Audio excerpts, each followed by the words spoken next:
So number one, you've got folks meeting on an irregular basis. So you've got the outsourced team and the in-house team, sometimes best case scenario meeting once a week, often meeting once a month.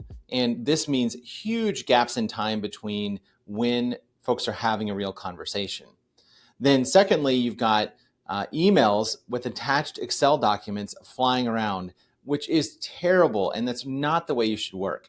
A lot of this goes back to what would you have done in 1995? So before there was email, before there was remote work, all of this, you would have, if you had a question about an account, you would have gone and talked to someone. If there was a crisis of maybe a surge in denials of a certain type, you would have gotten folks together for a morning meeting and you would have met with those same folks every single day until it got resolved. But in the current era of remote work, even for your in-house team members, and remote work for your outsourced vendors, which can oftentimes be offshore outsourced vendors, meaning different time zones, we've separated. We're not staying in touch. And a lot of that has to do with simple things like the tools we are using. So if you are using email and attached Excel documents, you are breaking at least 2 rules of how to work collaboratively and remotely.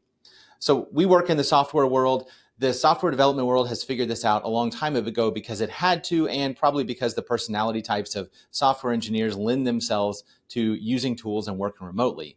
So that means we're using communication tools for real-time chat. So whether that's Teams or Slack or one of the other instant messenger tools, you've got to do that so that you can stay in touch in real time about individual accounts.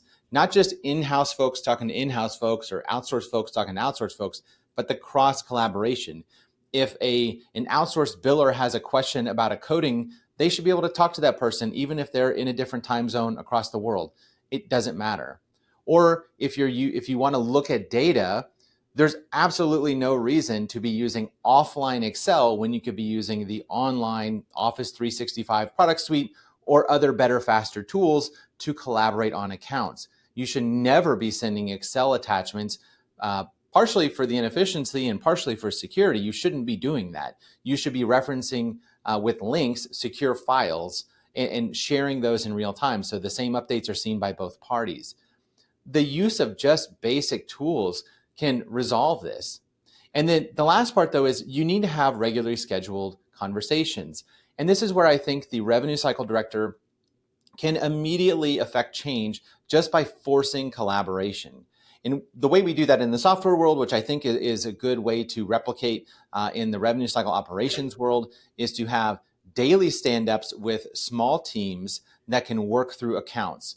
And as folks are meeting on a daily basis, half an hour or less, when the time zones overlap, they can collaborate on things and things don't get off track too much. So you may miss something for a few days, but you won't miss something for a few weeks. The revenue cycle director should be a part of each one of those and driving forward on each of the sort of micro projects and unearthing, what are you doing today? What'd you do yesterday? What's blocking you? Those are kind of the 3 standard questions in a daily stand-up. And then meeting on a weekly basis with a slightly larger team so that everyone is hearing what everyone else is doing and the problems they're having. Because so often a downstream problem that the AR team is having is related to an upstream activity that the internal staff are doing.